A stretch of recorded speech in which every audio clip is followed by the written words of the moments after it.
Hello and welcome to the NBA Outlet presented by OTGBasketball.com. I'm your host, Nick Fay. With me, as always, Kory Waldron and special guest, David Ramil, also host of Locked On Heat, as well, writer for The Step Back. What's up, guys? Doing well. How are you? Ready to bring the heat. Never heard that one before. Yeah, right. I'm used to, like, just so you know, David, I try to do one corny pun for each team. So this is my one corny pun for the podcast. Oh, I thought you could have said you were all fired up too. That would have worked. Oh, damn. Next year. You got the green check, Kory. We're good to go. And before we talk about the Heat, just a quick reminder, you can check out the show on iTunes, Blog Talk Radio, OTGBasketball.com, Google Play, and Dash Radio. And before we look forward to next season, we're going to look back at last year. Obviously, the Heat were 44-38, 6th seed, lost in the first round to Philly in 5 games. Dion Waiters only played 30 games. You know, the Heat were a gritty team, slow pace, good D, not a ton of offense. But what were your thoughts on last year? Yeah, kind of disappointing, I think. Part of the problem was that we had high expectations considering the season before had been that tale of 2 seasons where they started off 11-30 after Dwayne Wade went to Chicago, and then they finished off that season at 30-11. So you were kind of curious to see how it played out in 27-18, whether or not it was more like the first half of the season before or the second half, and it kind of wound up being neither, to be honest with you. They just were disappointing overall. They kind of abandoned the drive and kick offense that worked so well during that 30-11 stretch. And like you mentioned, with Dion out, there wasn't a clear leader as far as somebody who was willing to take shots at the end of the game. So it was kind of by committee, and that never really worked. There wasn't any key player that was willing to take on the scoring load, and they already play at such a slow pace. Hassan Whiteside kind of meandered through the season. There were a lot of injuries, but he also obviously doesn't fit with today's modern offenses. So there wasn't much that you could expect Whiteside to do from that standpoint. And they never wind up having a clear identity. Like you said, I mean, they were good on offense. They were okay, slow pace, and then kind of good on defense. That's their hallmark. Everybody thinks of them for having this defensive identity, but they weren't particularly great on defense either. They gave up a lot of points. I mean, they kept people to a pretty low field goal percentage, but they also gave up a lot of threes. It was a very odd way of building your defense. And they never really, like I said, never really had this clear identity.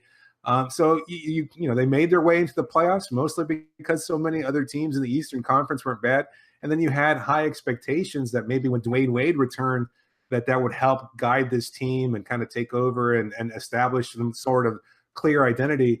That never really worked out either. And then, of course, you lose in 5 games to Philadelphia, and you have to wonder what happens next. So over the summer, you're kind of hoping that maybe there's a big trade or a big move of some kind. That never played out either, and you're kind of stuck with the same roster you had before.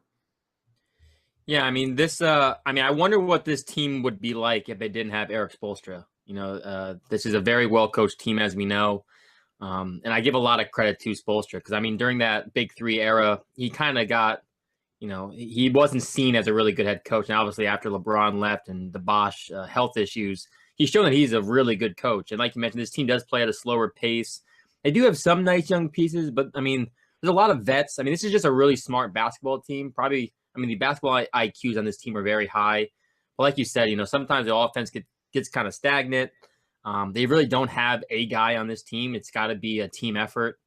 And like you said, Whiteside's getting paid all that money, and he just doesn't fit in today's league. And I know I saw some video beginning of summer, him like draining a 3, saying, my game has like no limits or something. And I was like, all right, dude, like relax. You're not gonna be shooting 3-pointers come regular season. I actually think that's probably what's going to happen, is that he's going to take 3-pointers. Like we saw that a couple times last year. I think he made both his attempts over the course of last season. But the kind of thing with Hassan is that he starts to feel this rhythm that that doesn't really exist, where he kind of jogs down court slowly and kind of takes his time getting into the offense. And then he winds up positioning himself in the elbow for a long 2, and he winds up hoisting these 18, 20-footers. His stroke isn't too bad, but again, it's just not something that I'd feel comfortable him shooting. He's not Joel Embiid. He's not Karl Anthony Towns. I don't want him shooting that 3.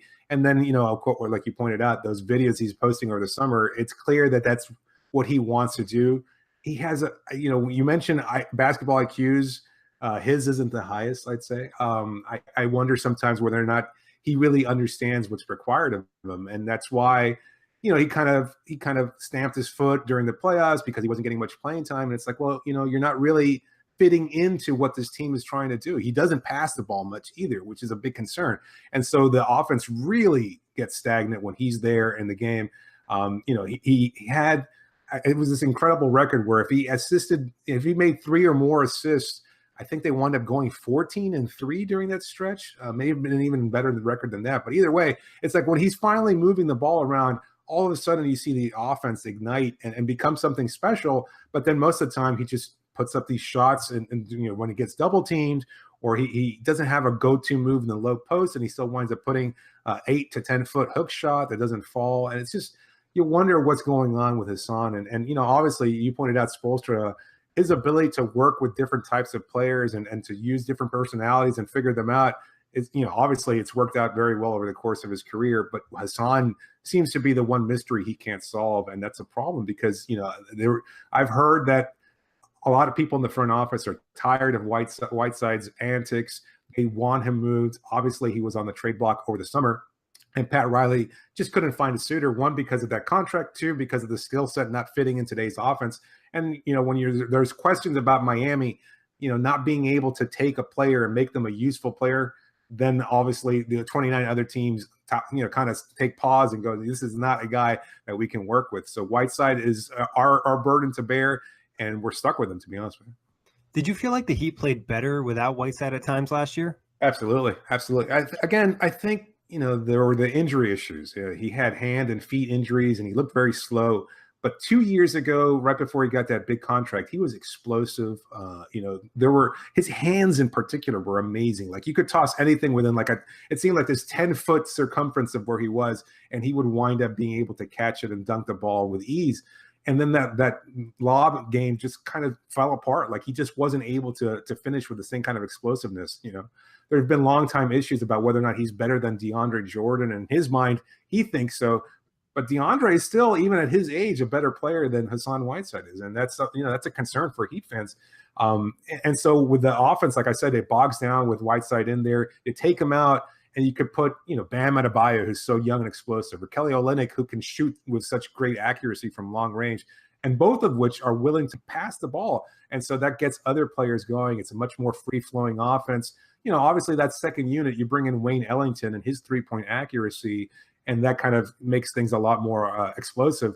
But, either way, with Whiteside in there, things tend to slow down. And without that athleticism or explosive ability, then you just wonder what he's doing out there, which is why Spoelstra cut his minutes so drastically. Yeah, and Whiteside, I think, is going to be a guy you obviously keep an eye on this season. But what was the biggest highlight of last season for the Heat? There wasn't much. They made the playoffs, like I said, but it was really the return of Dwayne Wade. It came from so out of the blue, and I don't think any of us expected that to be the case. I remember seeing the tweet from Adrian Wojnarowski and wondering where this came from, because obviously it was the first move I think we heard of from Cleveland. Obviously they wound up trading half their roster, but the first one we heard of from Woj was Dwayne Wade's been sent to Miami for a second-round pick that will never convey, and that was incredible. Like, we never expected that to happen. And then the return of Wade, who had left on such bad terms, and then all of a sudden he comes back, and it was less about his abilities at this point, but just kind of just repairing these old wounds and getting this familiar face. For the first time he was introduced there, it felt so familiar. Like, even describing it now, honestly, for any longtime fan or anything like that, you can't help but get goosebumps, because it was just such a feeling of goodwill and I think perfect closure. Although I expect him to re-sign sometime soon. It's got to be Dwayne Wade. I remember when he first came back to Miami. I think me and Nick did one of the NBA Outlet episodes, and Wade was already leading the huddle, his first game back. Oh yeah, it was he never left. And then a game that sticks out to me, obviously, is that game against Philly on February 27th or 28th, where he had the game winner over Ben Simmons, and it just felt so normal and natural. This is where he belonged, Wade County and all that. And those Miami Vice jerseys too, by the way, my favorite jersey right now in the NBA. Those are absolutely fuego. So the Wade return to Miami was definitely the highlight from last year. Yeah, I'd have to agree. Not only that, but you may bring up a good point about him leading the huddle.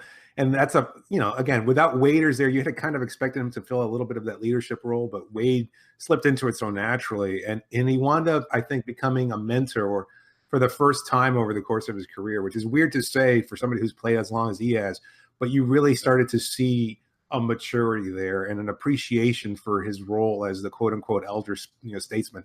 And leading the huddle was certainly part of it, but he was also sitting with younger players like Josh Richardson and Tyler Johnson and Justice Winslow and watching film with them and helping guide them along. And that was such a great thing to see, that evolution and to see it manifest when nobody expected it. It was just great. And it was a really awesome, the flip side of that was that some of the younger players said they wound up deferring to Wade, but I think it all worked out for the best. Yeah, I mean, for sure. As a Heat fan, you would definitely love having Wade back. And like Kory said, those jerseys are fire. I was really impressed with the step that Josh Richardson took, as well as Bama Adebayo for his rookie season. I thought that was really nice, and that's a nice stepping stone for the Heat moving forward. But on a negative note, biggest disappointment of last season? I'd have to say it was Whiteside, to be honest with you. I hinted at it earlier, and it's unfortunate, but just seeing him kind of mope around and drag everybody down to for the first time that I can recall in a long, long time, he's the first Heat player to kind of drag the coach and the front office publicly like that, and that's what really stuck out, I think, in the craw of the front office and why they wanted to move him as much as they did, because this team takes such pride, and this front office in particular takes such pride in keeping everything in-house and working things out and being, a family. And maybe these are tropes that are oversold to the public, but at the same time, it's a great marketing tool to think of this group and that team as a family.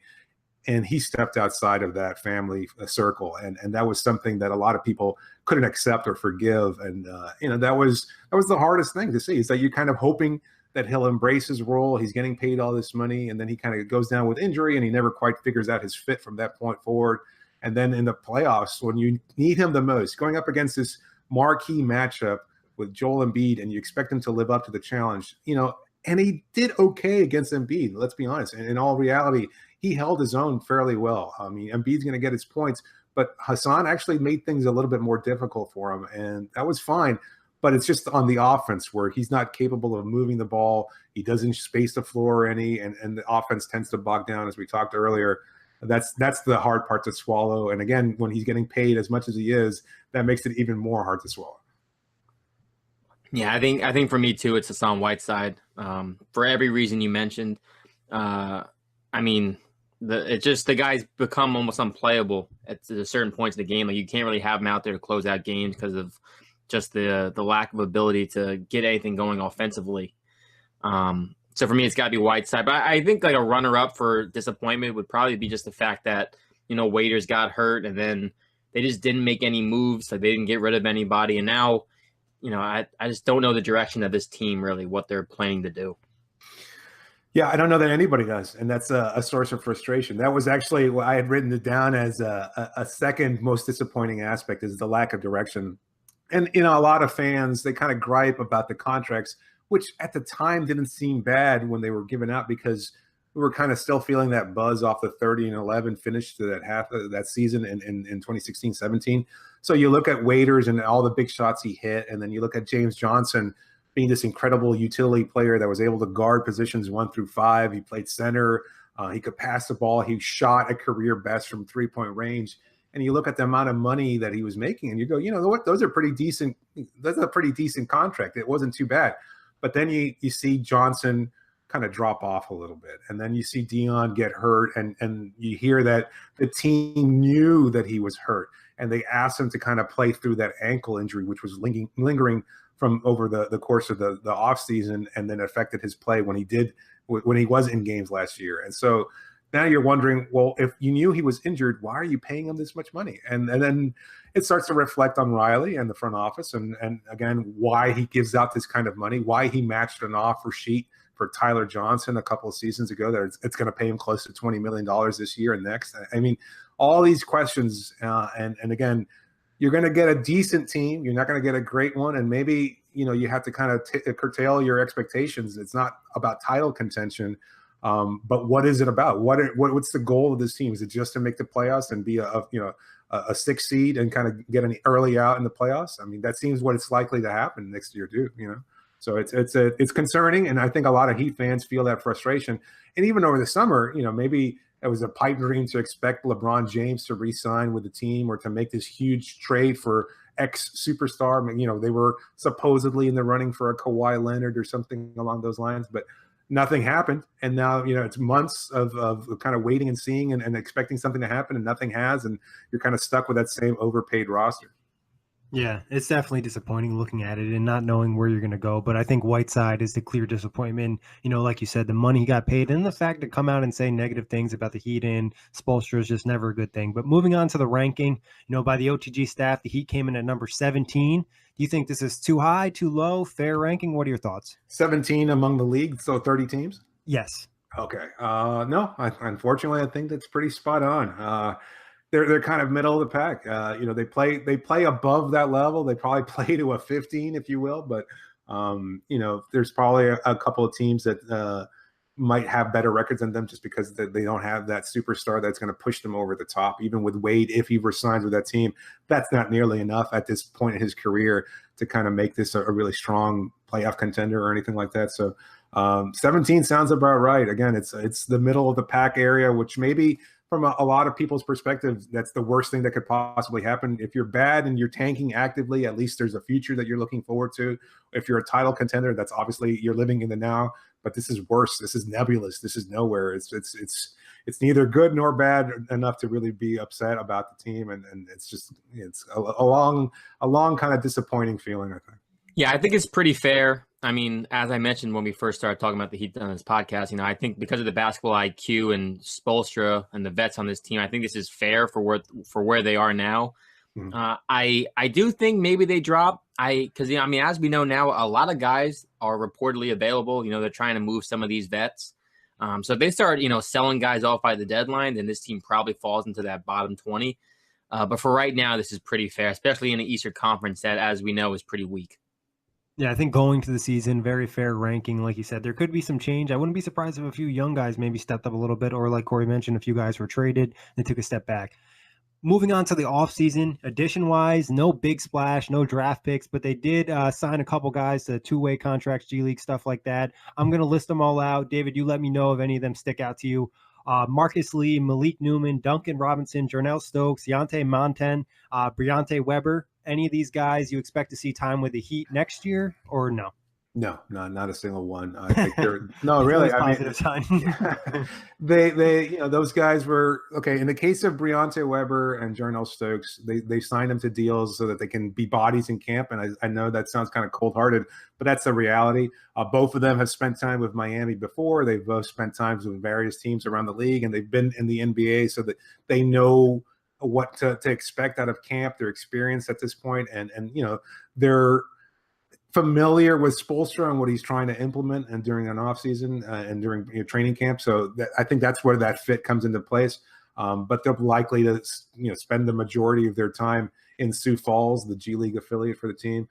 Duncan Robinson's a guy that you have some expectations for because he's another one of those grinder, the hard worker types. He can shoot from long range. He had some flashes during summer league. So I think if you're seeing anybody who might potentially stand out from that group, it might be him.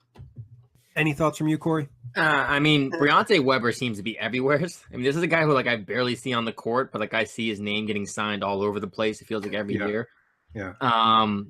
You know, and then Jarnell Stokes. I mean, he's not bad when he's played in minutes, but again, like David said, I don't see any of these guys really seeing much NBA floor time unless guys get traded or if somebody gets hurt.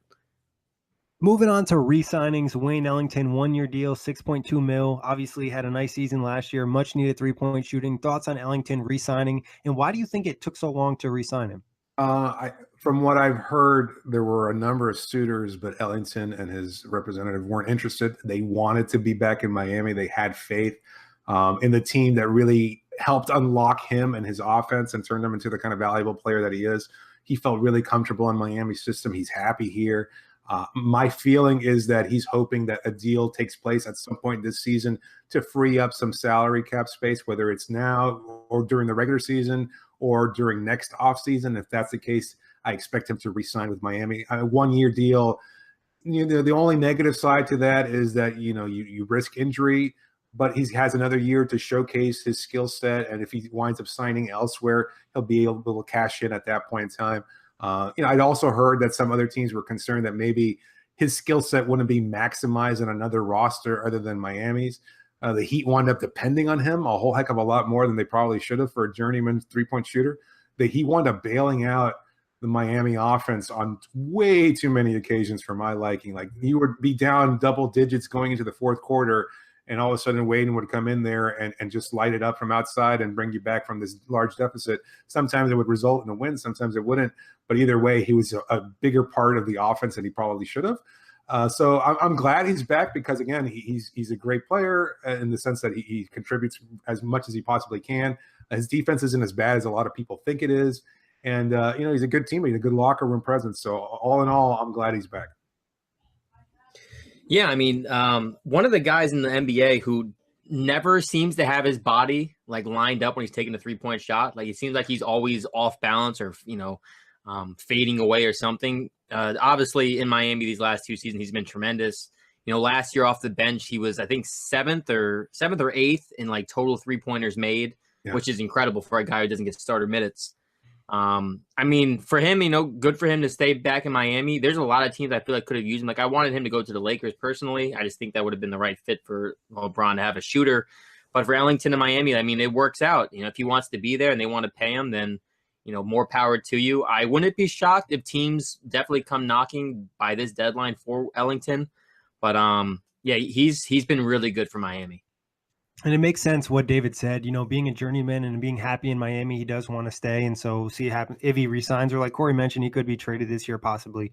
They also re-signed Derek Jones, 2 years, $3 million. He's showing flashes, obviously a super athlete. What are your thoughts on him? He looked really good in summer league. And I know that's not necessarily the barometer that you want, but he's still so young and he's taken to the Heat culture pretty well. And he's really, really worked on building muscle and focusing on defense and showing 3-point accuracy that he never showed in Phoenix. Obviously, the athleticism has what's kept him in the league. But for him to be able to expand his range and become a valuable offensive player to mix in with that athleticism, I think makes it a nice addition. I don't expect him to get a lot of minutes because, unfortunately, I just think that there are better, more well-rounded players above him. But he fits a need in that Miami doesn't have a clear wing that stands out. They have a lot of guards. They have a lot of bigs. No real wing to stand out, unfortunately. Justice Winslow is the de facto small forward, but he plays mostly at point guard, and that's probably where he's most effective at. Josh Richardson slides up in the starting lineup at small forward, and that's probably where he's playing out of position. So Derek Jones, a lot of fans are hoping that maybe he'll take a leap and become a starter and have this incredible athleticism, finishing with these incredible dunks at the rim and showing some 3-point accuracy. That doesn't seem likely. I don't expect that he'll get a lot of playing time, unfortunately.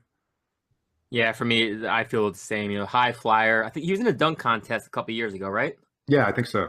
Yeah, I think the year Glenn Robinson, the third one. But he's a high flyer. He definitely will have some explosive dunks. It'll catch everybody going ooh and ah. But like you said, him developing any sort of jump shot seems unlikely. The guy has yet to shoot over 27% in his first couple of years. But, who knows? Maybe with more playing time, further development, he can turn into something. But for me, it's just a guy who can throw down a couple slams. Yeah, he's a project. There is some potential there. We'll see what happens. And today, big news, obviously, Udonis Haslem re-signed, veteran of the Heat, I think 16 years. So what are your thoughts on Haslem being back in Miami? It's great. I mean, I can't imagine him playing anywhere else. Obviously, we've always heard rumors that he was interested in signing elsewhere. He's taken less money to stay in Miami, and it's only fitting that he finishes his career out. So I'm hoping that this is his last season alongside Wade, which is perfect the way it should be. Haslem, a lot of people look at Miami's roster and wonder why they don't take a chance on another younger player to help develop and bring up. But Haslem contributes so much more than what he could possibly do on the court. He is basically the liaison between the coaching staff and the team's players and the younger players in particular. He's the guy who's like that voice that gets in everybody's ear. Like, he's the one guy that could probably get Whiteside to calm down and to focus on something that he's supposed to be focusing on. But he knows how to get everybody to work hard, work together. He is the heart and soul of this team, even though he doesn't play much. And it's great to hear that he's back in Miami for at least another year. Yeah, I mean, and not just that, Haslam's from Miami. He was born in home. He was from Miami. He played 4 years at Florida University. I'm a big time Gators fan. Oh, good. So, he's been in Florida for 20 years now playing basketball. So I think it's awesome that he's, going to finish his career out down there. A great vet, great guy. I see nothing wrong with this at all. Talking about another longtime Heat player, D Wade obviously hasn't re-signed yet. What do you think's going on with that situation? Do you expect him to come back, or do you think he could retire? No, I think he's coming back for another year. I actually got a chance to talk to him early in August when he was at the Junior NBA World Championship. He was the global ambassador for that tournament, and he was there, and I got a chance to talk with him. And my feeling is that he's coming back to Miami. He didn't say as much. He didn't want to say anything official, but other people around him are kind of hinting at that as well. The only thing that I've heard that is keeping this from being a done deal is that he wants what the team can offer, the most that the team can offer as far as the mid-level exception, which is $5.3 million as opposed to the veteran minimum salary. So I think once they figure out that contract is what he wants and they're willing to pay it. The issue from the Miami front office perspective is that contract will single-handedly put this team over the luxury tax, and then they'll have to pay for the 5.3 that they'll be paying him. It'll put Miami well over the luxury tax, and they wind up paying, I don't remember the exact figure, but a lot. And so there's some hang-ups about that, especially when you're paying this kind of incredible luxury tax to get a middling team. But the chance to bring Wade back, in my perspective, look, it's not my money. I don't care. I want to see him back in the Heat roster for another year. Like I said, an opportunity for him to continue mentoring these young players, to get that occasional greatness, those flashes that you talked about from that Philly game. And he had one in the playoffs as well, where he was in the one game they won. He was the single-handed deciding factor, and that was great. That was vintage Wade. I know that term gets thrown out a lot, but I'll never get tired of seeing that. He can still dunk. He still makes a lot of great plays. He had a really nice chemistry with Hassan, which is something we hadn't seen since he went to Chicago a couple of years ago. And I love the idea of him coming back. So if you're asking me right now, I'm 90% sold on him returning. I guess you could say that maybe there's another 10% option where he doesn't come back to Miami and he wants to stay retired. Before I talked to him, I honestly had the feeling that he was going to retire because he was traveling in Europe, and why come back for another season in the grind of having to work as hard as he was in Miami, when in reality you're not contending for anything. You're not going to contend for a title. You're not going to make a deep drive in the playoffs. So why bother coming back when you can have a chance to spend time with your family and everything else? But I think he wants one more go around in a Miami Heat uniform. Yeah, I also expect Wade to come back. I was kind of on the fence when I saw the contract he received from China. I thought maybe he would actually go over there. As we know, like the shoe line he has over there seems to be doing very well, and he's loved over there. But as I think I've said to you before, Nick, I think like for Wade, you can go over to China next year if you really wanted to. Like that option, I think is going to be there. You can play over there when you're 40 if you wanted to. I do expect him to stay in Miami too. I don't see him playing anywhere else. I know I saw some kind of report, I think from Bleacher Report, that Bosch and Wade. No, that was fake. Like Los Angeles, and I was like, "There's no way." Like that was a fake. It was from at Bleacher Report, no R in the report. Oh, is that what it was? Okay, I love those accounts. It was a fake tweet. Look, it kind of got me off guard too, because I was like, "No, I just talked to this guy. There's no chance he's going to the Lakers." And as far as the China thing, he said that no, it was never really a serious consideration. It was a 2-year, $25 million deal, deal, which is nice. That's a nice chunk of change, obviously. But I think he's okay with the shoe line and everything else. So I don't think he ever really strongly considered China. But it's the Lakers report made a lot of sense because we saw pictures of Chris Bosh talking to what's his name, their GM now. I forget. Pelinka? Yeah, Pelinka. Sorry. So he lives in LA. Obviously he's been teammates with LeBron. So it made a lot of sense. And the Wade LeBron connection is a strong one too. So I was a little alarmed when I saw the tweet, and then happy to see that it was a fake one, to be honest with you. It caught a lot of people. A lot of people retweeted it out because they thought it was real. So I was glad to see otherwise. True story. I did retweet it. That's always the worst. I quote tweeted it, actually. I said, "There's no way." Well, you were right. So Moving on from additions now to departures. Well, actually, no real additions, just re-signings. Departures. You just let me know of any of these guys you wish they re-signed or stuck out the losses. Luke Babbitt, Jordan Mickey, Derek Walton Jr. Anything they're missing with these guys, or you wish they kept them? No, unfortunately not. Jordan Mickey, a 3 and B guy, and that he could block shots at the rim, and he had some floor spacing ability, but he could never really break through that lineup. And you've already got Kelly Olynyk, you already got Whiteside, you've got Adebayo, who's the future of the team, and so you wonder what opportunities he'd have here. Unfortunately, there weren't many.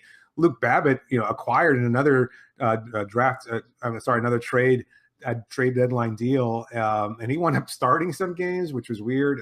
It was not a great fit for him either. I'm not sorry to see any of them go. I would have liked for them to be able to develop a little bit more in Miami's, G League affiliate, but that wasn't really realistic either. You want to move on to other players that you can hope take a leap, and unfortunately for them, they weren't ready to move to contribute in any kind of meaningful way. Yeah, I don't think you miss any of these guys either. Copy and paste. Yeah, same thing over here. Moving on to the prediction portion of the show. Starting 5 on opening night for the Heat. Probably the starting lineup from last year. I think Dion Waiters will come back, and I think he'll be healthy. He's been working he's been working out. We've seen video of him taking some shots now, and he just expects to get final clearance. Hopefully we'll get that soon. And if that's the case, I would expect him to start alongside Goran Dragic in the backcourt, and then Josh Richardson will retain that small forward position alongside James Johnson at the 4. And Hassan at the starting position at center. Yeah, that's the same starting 5 I have as well.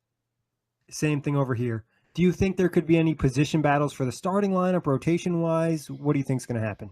Positionally, you wonder whether or not Dwayne Wade he won't get starter minutes. That's not realistic, but will he take over a lot of playing time from Dion, and who fills that role if Dion's not available to come back? I think Tyler would wind up starting, which is not a good fit either because he's kind of undersized and he's not much of a playmaker. So that's a concern. I don't expect Wade to ever get starting minutes if he resigns.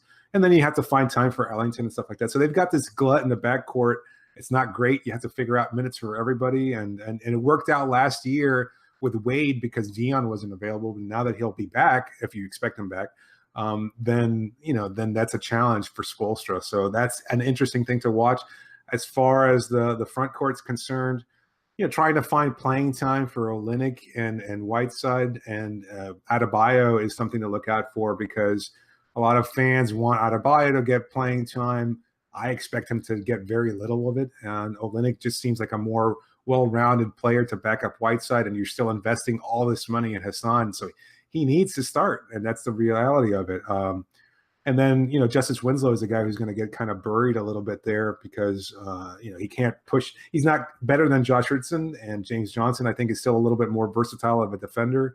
And as in offense, I think he's a little bit more of not necessarily a playmaker, but he seems to fit better with the starting unit than Justice does. So that's unfortunately something that's going to keep Winslow from getting the kind of playing time a lot of us expect him to. I mean, I almost feel exactly the same on this too. They're just, like you said, there's a lot of guys playing for this, the same kind of minutes, and Dion Waiters coming back is definitely going to be an interesting situation on how they divvy up the minutes. I think Wade likely, if he does come back and he plays off the bench, he's going to be pretty much the point guard of that second unit, I would assume, right? It's how he kind of played out last year, but I'm hoping that Justice Winslow takes over that role, to be honest with you, because that's where he fits best. He has that kind of burst of speed. He has playmaking ability, got a great first step. He's a pretty sharp passer. So I would love to see him be the point guard off the bench. But you're right. I think it probably falls on Wade's shoulders, unfortunately. So, and that works with Ellington because he's more of a catch and shoot guy. Tyler Johnson kind of fit that role last year, but he's not exactly knocking it down. You don't expect him to kind of knock it down at the same rate he did last year. So it's problematic. And, again, nobody stands out. You've got 10, 11 guys that can contribute 15 to 20 minutes off on a nightly basis. And obviously that's not going to work from a mathematical standpoint. So it's tough for Spoelstra to figure out who to play. So you kind of go with a hot hand, and you hope that if somebody's hurt, maybe you have a clear designation for how much everybody plays. But it's typical. I know from Spoelstra's perspective, he says, at least publicly, it's a great thing. It's a great problem to have. But a lot of us see it otherwise because you have all these players and nobody really stands out and dominates as far as being a go-to scorer, and that's a problem for this team. If things go sour with Whiteside, could you see him being benched and them starting Bam or Kelly Olynyk? Yes, absolutely. I think they have no other recourse at this point. So I think you tell them, look, we would love to move you, but we're not able to because of your contract. So you're on this roster, and unfortunately, kind of like the Luol Deng situation, how it played out in LA. It's like, look, we've got to pay you. We're not happy about it, but we'll continue doing so while you're stuck on the bench, and your value will continue to drop. Nobody's going to want you while you're stuck there. So your best option, and they've probably gone through this from what I've heard. They've appealed to him and tried to explain to him that he needs to be a more complete and player.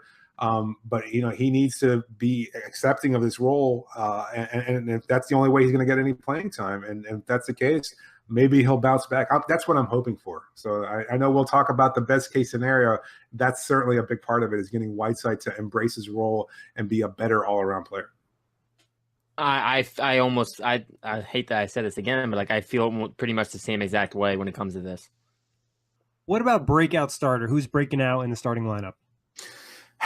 Nobody's really going to break out, I think, unfortunately. I hope that Dion can make a bounce back year since he struggled through so much of last year and he missed so much time. I'm hoping that he'll be a more efficient scorer. Maybe that's unfair expectations, but you hope that he's a more complete player, maybe that he's kind of learned something during his time off. And there are parts of Dion's game where they're kind of underrated. He is a good playmaker. He is a very good defender at times.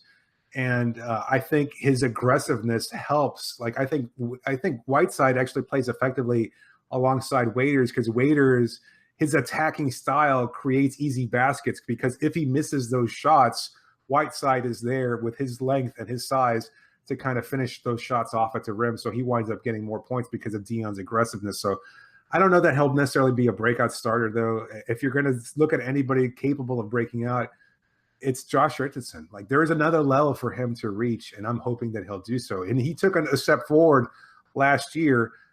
He was a much more consistent defender, getting some kind of notoriety as an all-NBA defender, and I think he should have gotten some votes for that. He deserved it. He guards a number of players, makes things very, very difficult for backcourt players. He can guard smaller ball handlers. He can guard bigger wings. He'll block your shot. He never gives up on a play. He's very good at moving his feet. But offensively, he kind of, like I said, he deferred. He was one of those guys that deferred to Wade a little bit too much, and he admitted that at the end of last season. So I want him to be more aggressive, more of a go-to scorer, and kind of just say, you know what, give me the ball, let me take over a game, and I'll take you to a win. He doesn't have a go-to move either, so that's a bit of a problem. And his three-point shooting kind of took a step back last year. So there's opportunities for him to become a more well-rounded shooter, a more well-rounded scorer, and if he does that, then he is the quote-unquote breakout among the starting lineup. Yeah, for me, it's got to be Josh Richardson. He's gotten better each year in the NBA so far. Between points, between rebounds, between the games played. Even he was healthy all last year. He played 81 games, started in 81 of them. Free throw percentage is getting better. Like you said, though, he did defer a little bit too much when Wade got there. But for me, he's a guy who, as you mentioned, he can defend multiple positions, which, as we know in the NBA, it's all about switching nowadays. Can you guard multiple guys? And he's the kind of guy who's got the kind of length and wingspan which he can do that. So for me, it's just him being more aggressive offensively. And I'm really high on Josh Richardson. He's one of my guys. And if anyone's going to break out from this starting lineup, it's got to be the youth, and it's Josh Richardson. Same thing here. Clean sweep for Richardson, but breakout bench player. Well, you can go with another player from that 2015 rookie class, and that's Justice Winslow. I think there's a great opportunity for him to kind of take another step. Look, we saw some evolution from him in the playoffs last year against Philadelphia.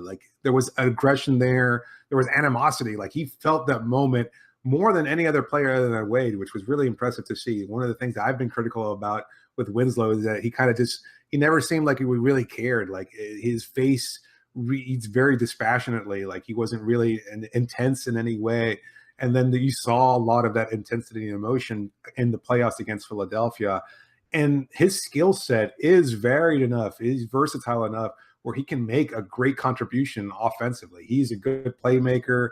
He's got a great first step. Like I said, I'd love for him to be more efficient finishing at the rim, which has been a problem throughout his short NBA career.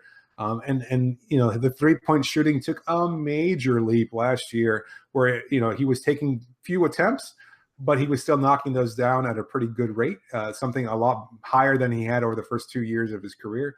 And that's another thing to consider too, is that, his rookie year, it was a very different team in that, he was just the rookie expected to come off the bench and defend at a high level. And he did that, but you also had Chris Bosh in that group, and you had Goran Dragic and and Dwayne Wade and Luol Deng. And so you didn't expect much out of Winslow. Then that changes his second year, and he only winds up playing in that 18 games, and he lost most of that season due to injury. So this is a third season, but it's a fourth season for him rather. But every year has been completely different about what his role is and what the expectations for him are. So now I think he's going to be healthy. We've seen what he's capable of doing as far as his well-rounded game. And I didn't even mention his defense. You talked about Richardson's versatility on defense. Winslow is just as good. Like, he can guard 1 through 5. He's played the center position, did so in the playoffs during his rookie year.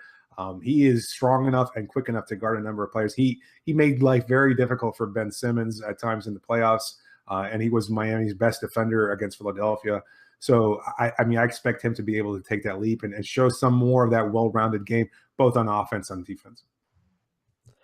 I'm going to go with Bam. All right. I think Bam has a real opportunity this year to take even more minutes away from Whiteside. I love the rim running. I love the ability to catch lobs, the passing out of the post.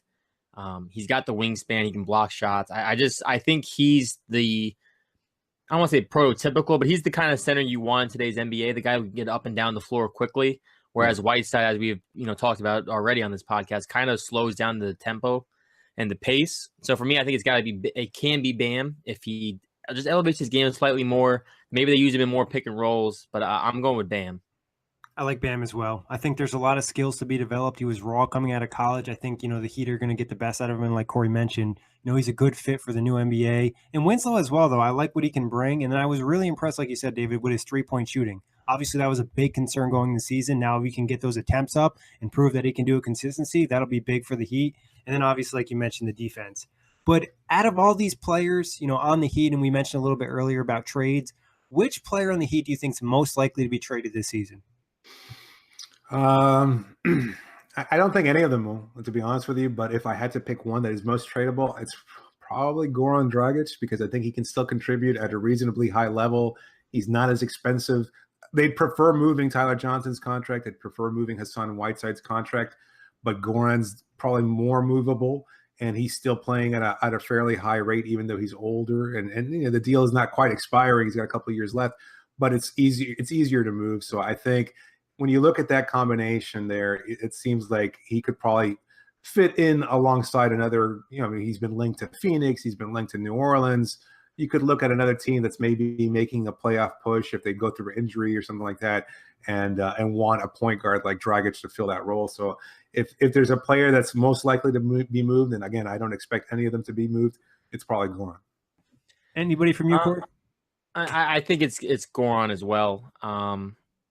It's tough because I could see James Johnson getting a lot of interest too if he raises his shooting numbers. He's still shot pretty well from the field, just not from 3 last year. Yeah.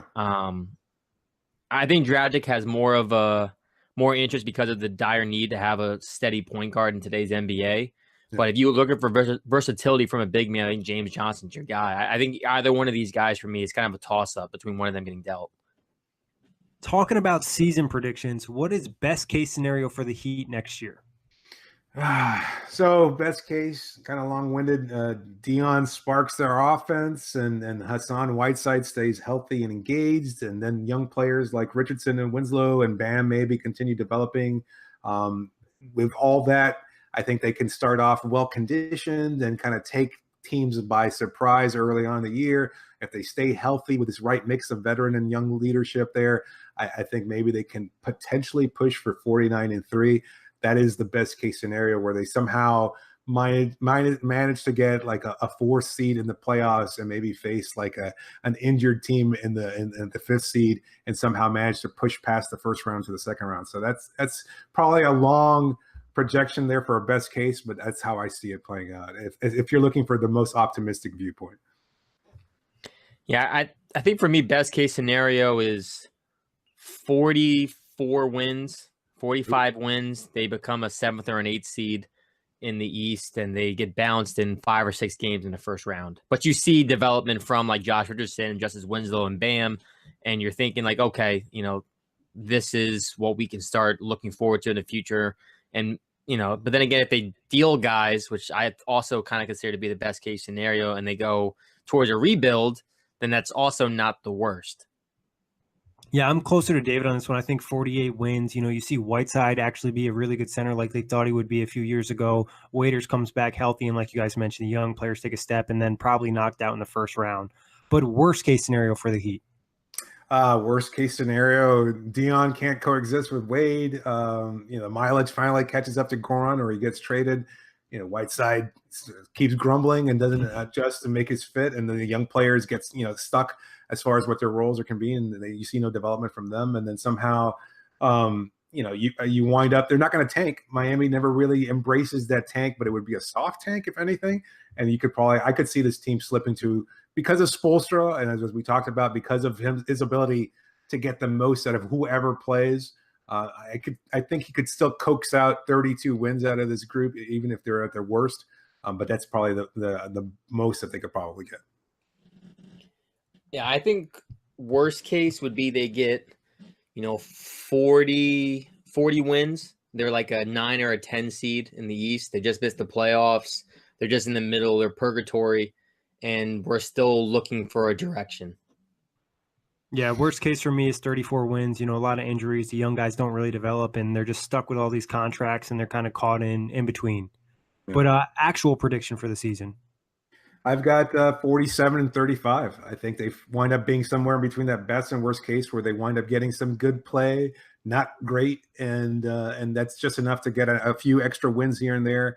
I like the comeback of Waiters. I'm high on Dion and his ability to kind of contribute at a pretty high level, and I think if Wade resigns, I think that's going to be another boost there to try and kind of get him to go out on a positive note. So I could see a 47-win team pretty easily, because I think they had injuries last year and still finished up with 44 wins. So it's not too far from the realm of possibility. Yeah, my actual prediction is in between my 44 and 40. It's 42. Nice. I think there are a couple games over 500. I don't know. I feel like a couple guys are going to be dealt, and this team is still going to sneak their way into the playoffs. But I'm just not expecting huge things. But then again, I didn't expect that 30-11 turnaround either 2 years ago. So I'm going to go with 43 wins. I think they'll be right, around the 8th and 7th seed. And like you guys mentioned, a couple guys will probably step up, but I wouldn't be surprised if they have injuries and maybe a couple guys take a step back, because some of them are a little bit older in age. And then you have the younger guys coming up, kind of pushing those minutes away. But moving on to the most important question of the show, what emoji represents the Heat for you? I kind of struggle with this one, but it's just kind of just like the shrug shoulders one, because you don't know what to expect out of this group, and you're kind of hoping for something better, and they never quite live up to that. So it's just kind of an emoji of high expectations, but you rarely get what you can, so you don't know what to expect out of this team. So that's pretty much it for me. Mine's the emoji that's laughing with like the sweat dripping down his forehead. I'm kind of just sitting here like, Pat Riley, you're the Godfather. Like, what are we doing here? I feel like time's running out. So that's my emoji. That's Spoelstra on the hot seat. That's what it is. Yeah. For me, I'm going to go with the gear, because I feel like, the Heat grind out games. Sometimes they don't make it easy for anybody to beat them. So I think this is the type of team where you kind of have to earn the win. But league pass wise, where do the Heat stand 1 through 10? Unfortunately, I think they're in the lower end. I think they're a 3. They're a team that are not necessarily going to be explosive, but the games are going to be close. You want to see some of their young players take that leap. So there's interesting things there. And again, if Whiteside plays at a high level, that could make this team certainly a lot more explosive and a lot more fun to watch. And you never know what to expect out of Dion. Again, if we're seeing the Dion that we saw during that 30-11 stretch, where he's knocking down those game-winning shots against the Golden State Warriors and Brooklyn Nets and everything else. I mean, look, there's high hopes there. There's the potential. They could be higher than the 3, but that's where I have to give them the final ranking. The arms crossed Dion after the game winner against Yes. might have even been Cleveland, or whatever it was. But yeah, if Dion's playing like that, there was a saying that season, David, that I started saying just Dion it. Because he was just incredible that entire 30-11 stretch. For me, my league pass rating is it's going to be a 3 as well. But if Wade does in fact resign, I'll raise it to a 4, only because it will likely be his last season in the NBA. And I'm one of those guys who I want to enjoy these greats while I can. So like Dirk and Wade and LeBron, I want to watch those guys as much as possible. So if he does come back, it's going to raise my league pass rating by at least 1. Yeah, I'm actually surprised I'm the highest one. I'm at a 4, not much higher, but I do like Bam. I do like Richardson and Winslow. They're all guys that I think can make a nice step. And Bam threw down some nasty dunks last year on a lot of people. So that's always fun to tune into. But what TV show would you watch over the Heat? Obviously, we all cover basketball, so it's more of a hypothetical. But if you had to pick one TV show around the range of the Heat, what would it be? Oh, I really struggle with this because this is like the worst question for me because I don't really watch too much TV, to be honest with you. So I don't know, like a rerun of some kind. I mean, that's the only show that you wouldn't. Is it what you would watch this team over what TV show? Like you would prefer watching the Heat over some kind of TV show? I think I reworded the question when I sent it to you wrong, but it's what TV show would you watch over the Heat? So you prefer this TV show over the Heat?